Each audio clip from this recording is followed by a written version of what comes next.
Welcome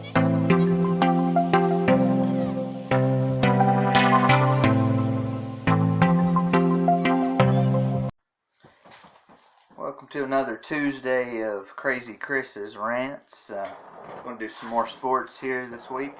Not as much to cover as we did last week. Not going to go over hockey and basketball standings. Not much has changed.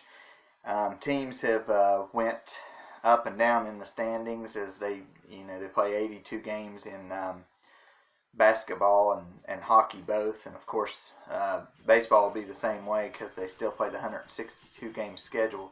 It's a little bit difficult to keep up with standings and with teams changing up and down, so we're going to do that probably every other week or every couple of weeks, just to kind of let you know where teams are, where they're going, which direction they're going.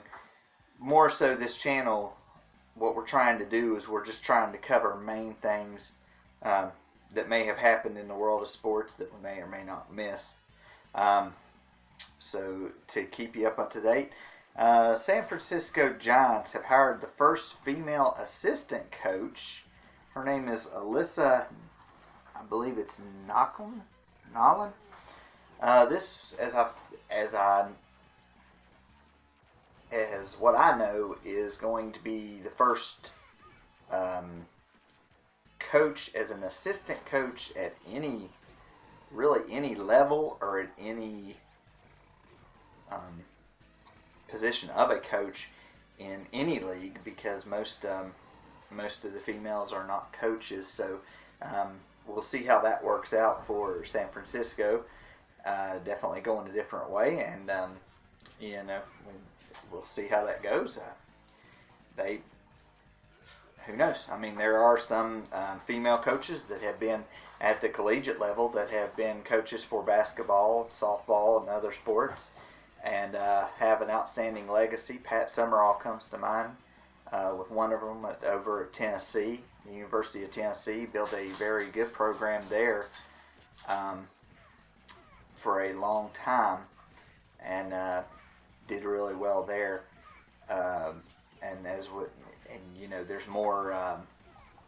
There's more women in different things in sports as referees and things like that. We're seeing them come into their own, and it's different for a lot of people, but it is something that is interesting to see, and it is actually a good thing to see that some of these females can get out there and actually do the same thing as most of the males and do about the same quality job. And it just goes to show it doesn't matter if it's a male or a female. If given the right chance and given the circumstance, somebody might do a better job than somebody else. So we'll see how those go. Drew Rosenhaus will no longer be Antonio Brown's agent. Antonio Brown been in trouble lately, shifted around to a lot of teams this season before ultimately being let go, and he's a lot of trouble with this young man, and his agent, has apparently had enough, and he said he's not going to represent him anymore unless he goes through like a rehab type stint thing and cleans up his act, which as of today doesn't look like it's going to be a very promising rehab stint of anything. Jeff Teague and Trayvon Graham were traded from the Minnesota Timberwolves to the Atlanta Hawks. Alan Crabb was involved in the trade. Teague's been a guy that's been in the league for a little while. I'm not really too familiar with these other two gentlemen. This is not a trade that was very much talked about in the NBA. I assume because it's not a lot of big name guys, so we're just gonna kind of go with what happened there. Speaking of the Super Bowl is going to be in 2 weeks. That's going to be in Miami, and we now know it's going to be the Kansas City Chiefs against San Francisco 49ers. And Demi Lovato is going to sing the national anthem. And speaking of the Super Bowl, the halftime show, I believe, is still going to be Jennifer Lopez and Shakira. These two teams, I will make a prediction on who I think will win. I think San Francisco will win. It'll be interesting to see this game, though, because both of the teams have pretty good offenses, and their defenses are moderately good, but they are lacking somewhat. And we'll see what happens, but I'm kind of expecting a high-scoring game. It should be more than last year. Of course, we know that one last year was not a high-scoring game whatsoever. It's kind of boring. So we'll see if maybe this one's a little bit more high-scoring. I expect, I hope that we get to see Coach Andy Reid of the Kansas City Chiefs kind of break out of the conservative play calling, because there's a lot of times when he is very conservative on his play calling, and the Super Bowl is not an area where you need to be really conservative. You need to kind of go at it, and if you've got your opponent on the ropes, you need to keep your foot down on the gas pedal. We saw what happened with Atlanta against New England a couple years ago. Atlanta up at the half and just fell apart. Just fell apart. Just didn't play the rest of the game. And that's just how that happened. And wasn't good. Wasn't good for them at all. In other news, Rocky Johnson passed away at the age of 75. For those of you who don't know who Rocky Johnson is, Rocky Johnson was a WWE wrestler. He is The Rock, Dwayne Johnson. He is The Rock's father. That's why The Rock is a third-generation superstar. His grandfather was High Chief Peter Maivia, who wrestled back in the day, and his dad is Soul Man Rocky Johnson. Rocky Johnson and Tony Atlas were the first. They dubbed them the first African American tag team to win the tag titles at the time, and so a lot of history with The Rock and his father and his grandfather, and him being a third generation superstar. One of the only other third generation superstars that is in there now is Randy Orton. There's a couple other gentlemen that are second and third generation superstars that are there now, but none of them have had quite the success in the run of The Rock and Randy Orton both. So that's why they're kind of heralded more than some of the other wrestlers. The Golden Knights in hockey have fired their coach Gerard Gallant and hired Peter DeBoer, who was fired from San Jose. This is a weird storyline because the Sharks play in the same division as the Golden Knights. And it's really weird because Gallant was an actual good coach, led them to the Stanley Cup Finals in their first year, and they've been up at the top of the standings, and it's just really weird why he has now been let loose. And not real sure the circumstances. San Jose has kind of been dropping a little bit, and that's why DeBoer was fired from there.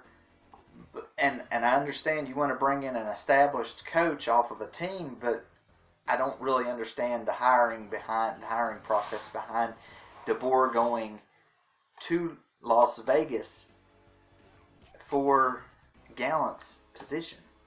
It kind of boggles my mind. I mean, DeBoer he is a proven winner, being at San Jose for a while there and getting them to the playoffs, but this is just kind of a puzzling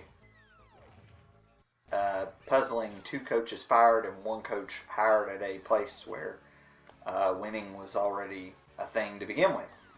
So we'll see how that works out in the next couple months. Okay, like I said, we're not going to go over every wrestling thing. We're just going to go over highlights that we've seen that happened.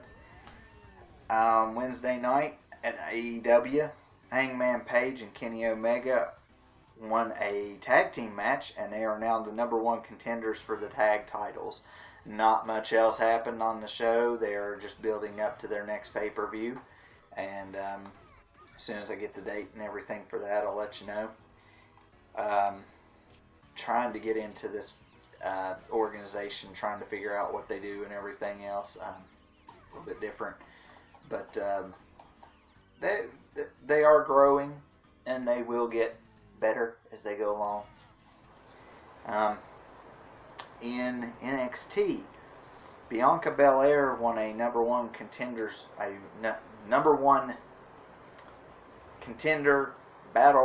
women's battle royal to face the champion at the next pay-per-view that they will have as well. I'll have to get the other date on that and everything. In NXT, the women's champion there is, I believe it's Rhea Ripley.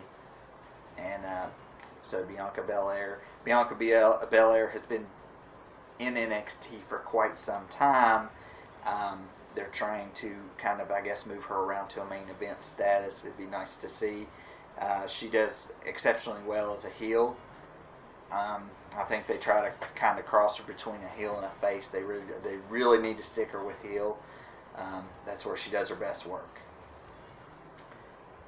And also Ace Austin retains in Impact. We're switching over to Impact now, which was on Tuesday night. Ace Austin retains the X Division title in a fatal 4-way match that included Moose, Fallah Bahh, and Eddie Edwards. I'm not really sure why, unless they're still going with the X Division non-weight limit, that he would be competing against the likes of Moose, Fallah Bahh, and Eddie Edwards, because Ace Austin is not a very big he's not a very big wrestler. Fallah Bahh probably 300 to 400 pounds, and Moose is probably close to 300. Eddie Edwards is only the only person that's even close to Ace Austin's weight, and I think Eddie outweighs him by quite a bit too. But it's good to see the kind of the underdog kind of win the match, so that's a good thing. Also, we're going to switch over to just MMA for just a quick minute. A fight that was billed pretty highly between McGregor and Cowboy, or who is known as Cowboy. McGregor knocks him out in 40 seconds in round 1. Not much to say there. That's just kind of embarrassing in a way, because this match was kind of touted kind of highly for a couple months, and for McGregor to just win it 40 seconds, that's just a little bit ridiculous. 40 seconds in round 1. Almost all the other matches on the card went at least 2 rounds, if not all the way to decision. And your main event goes 40 seconds. That's kind of a shame. On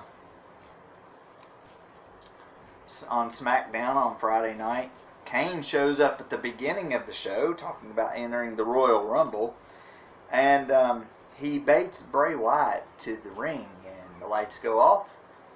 The lights come back on, and Bray Wyatt's the Fiend, who is Bray Wyatt, he expects to jump Kane in the ring, and does the red light thing. Kane is already down at the entrance of the ramp, at the exit end of the ramp, and so Bray Wyatt does not know what's going on, and it's actually a setup, and Daniel Bryan starts beating him down.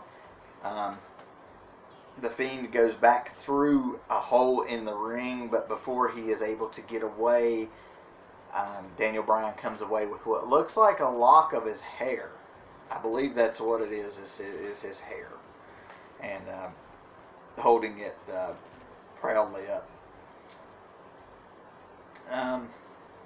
He challenges The Fiend to a strap match at Royal Rumble because obviously he's tired of The Fiend being able to escape and get away. So I don't think that's the main thing for the strap match anyway. I think they just wanted to throw a stipulation in there, make it a specialty match, as they do sometimes. And, I mean, it's okay, and that's a good thing. every now and then, you got to have something that's like a ladder match or something here and there. You got to break the monotony of just regular matches. Um, People want to see different things. I grew up when the Attitude Era was around, and it was constantly hardcore matches, cage matches, cell matches. I mean, you named it, they had it.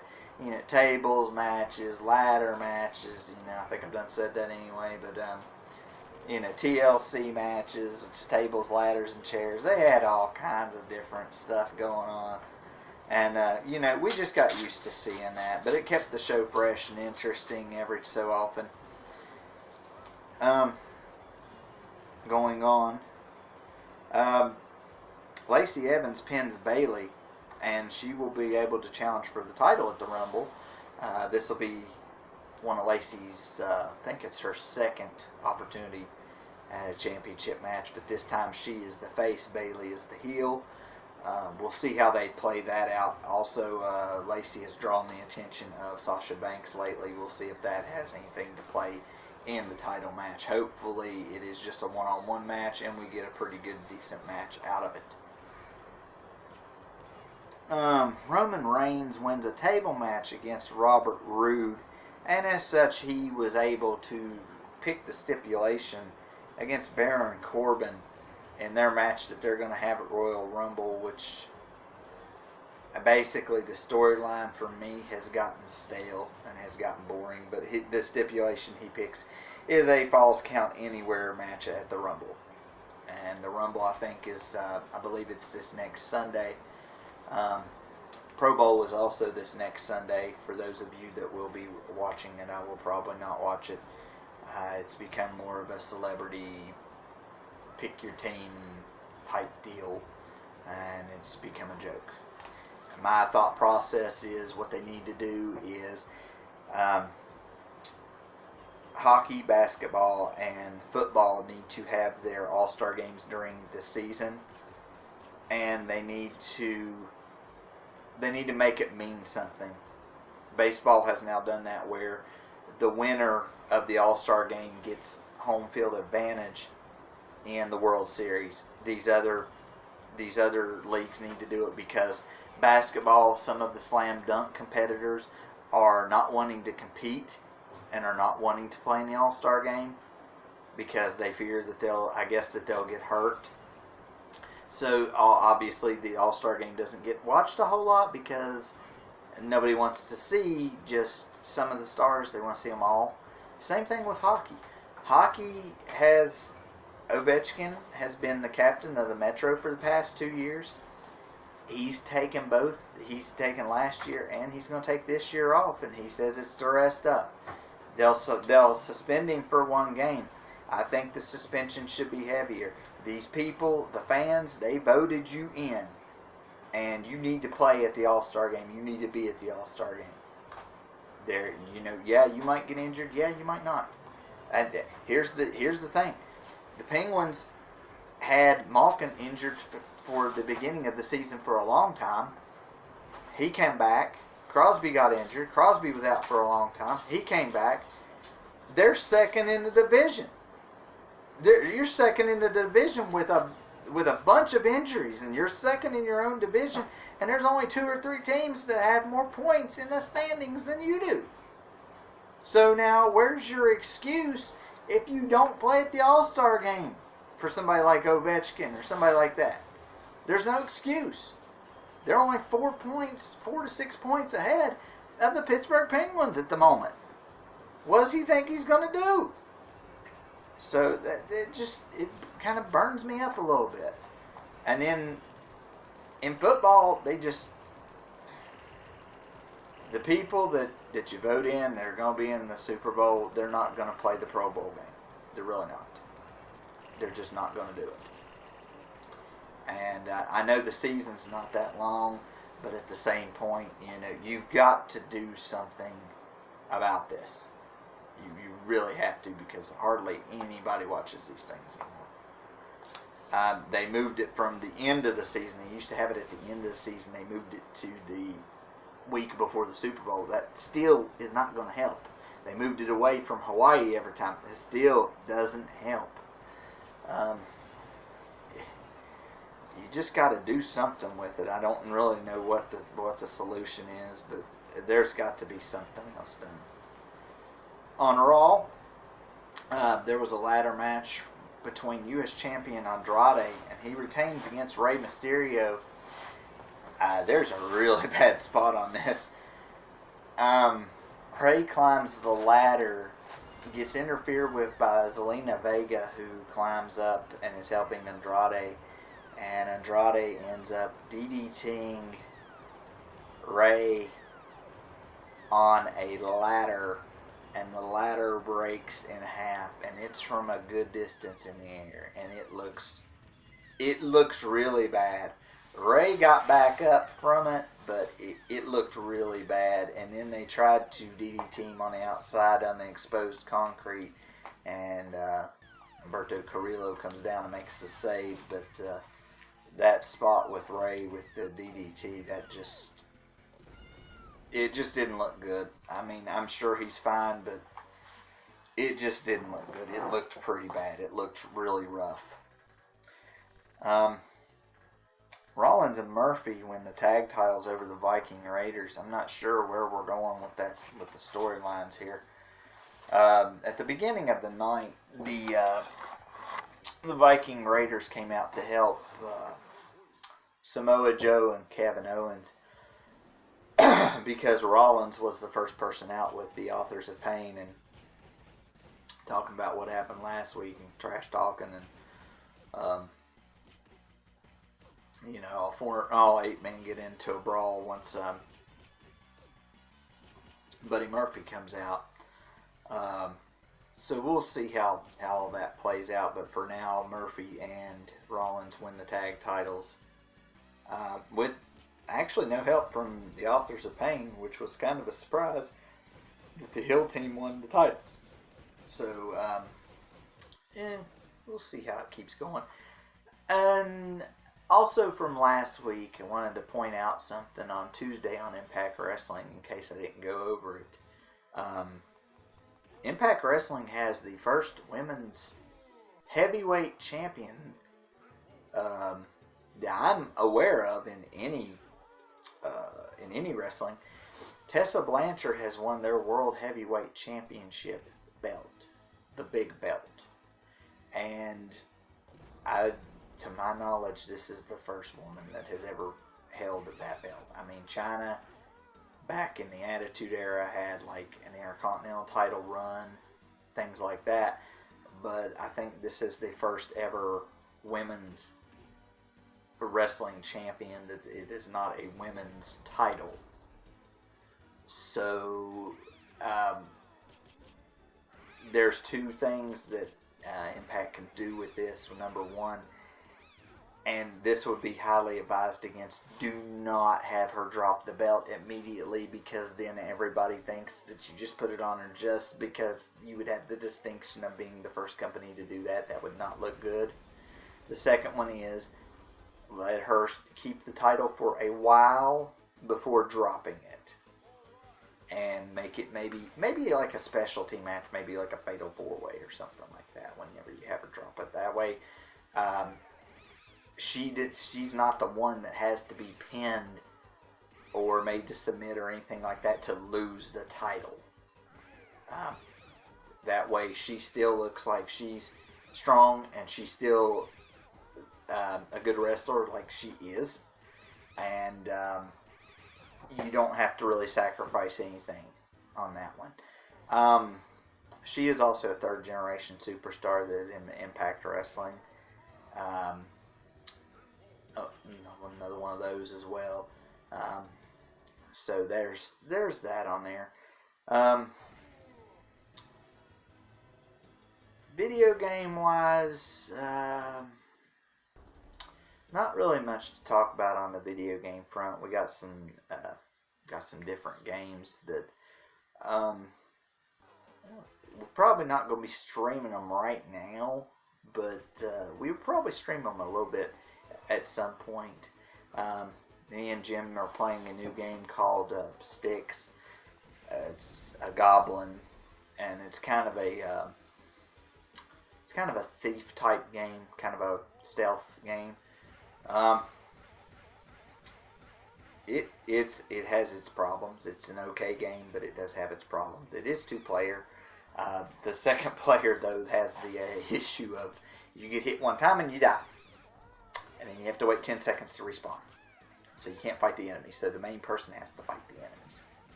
Now, you know, you can do other things among there, and as long as one of you is still alive, the other one can regenerate at the same point. But they have a lot of different medals and stuff, and like I told Jim the other day, I would rather much more play Dishonored or Thief in place of this game. But we're going to give it a shot, see if we can do marginally good at it, maybe beat it.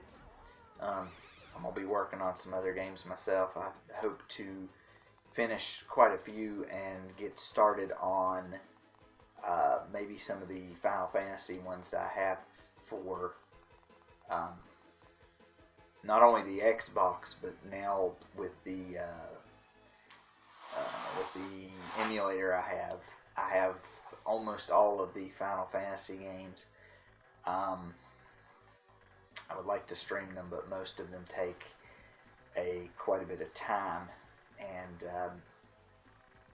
nobody really wants to sit there and watch you grind stuff out, so I might have to do some stuff offline and then do the main parts of the story online. That way people get enjoyment out of the said games. Friday Night Fisticuffs.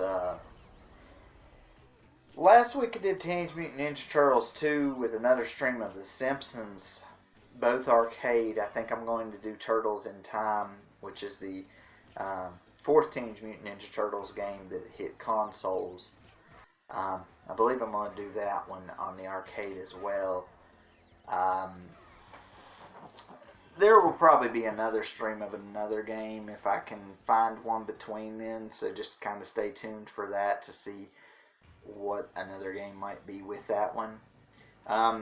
One thing I want to add is the Teenage Mutant Ninja Turtles 2 stream that I streamed Friday. For those of you who don't know, I did the arcade version. It's a little bit different. The new Xbox version of it is a little bit different. Mostly the same. The Nintendo version is the one that's different. It's got 2 extra areas that are not on the arcade, and I didn't really think too much about that, but they're not on the arcade port, and I guess Nintendo had added the two extra areas in. I don't know that I will stream them. One is just an Arctic place with jumping snowmen and a big wolf thing to fight at the end of one. The other one is a kind of like a Japanese or like an Asian setting with a shogun that has a head that flies around the room while you're trying to beat him. So that's really all that's cut back. The other game I might try to stream the same time as Turtles in Time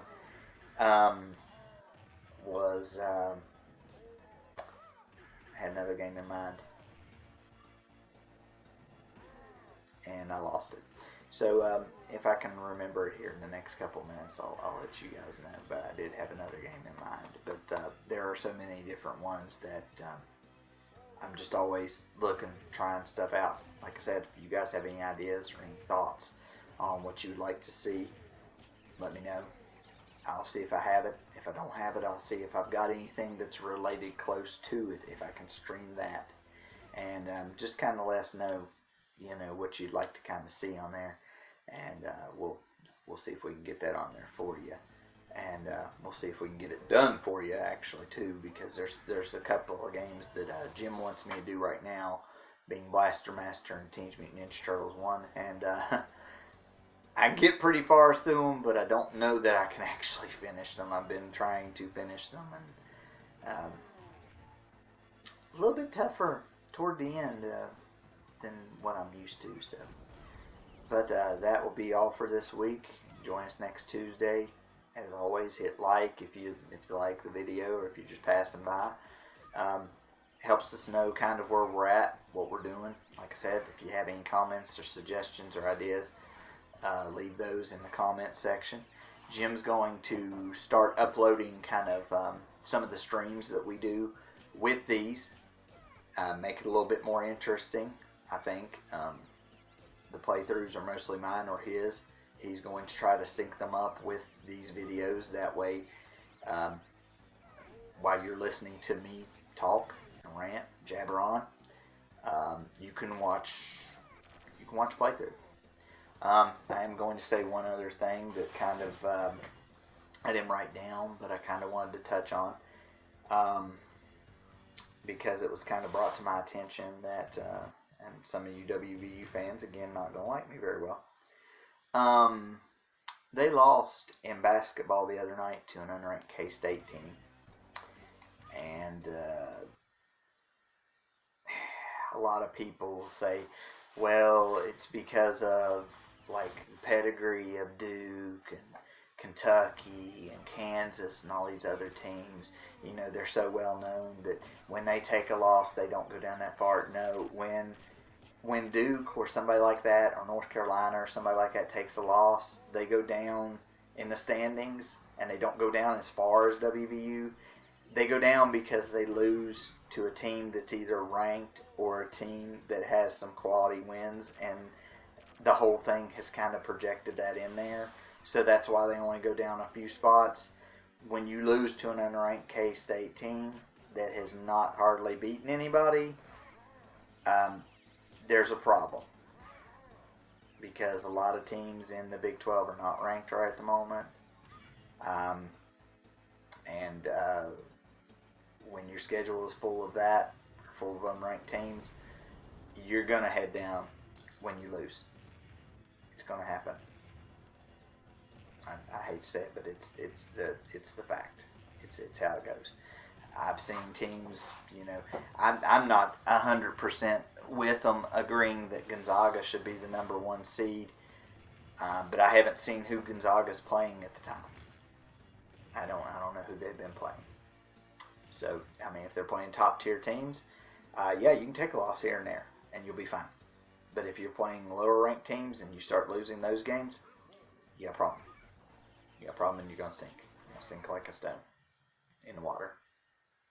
So that's a little bit of an issue. So, but that's going to be all for the rant for this evening. Join us next Tuesday. This will be uploaded soon, and we'll see what you guys think.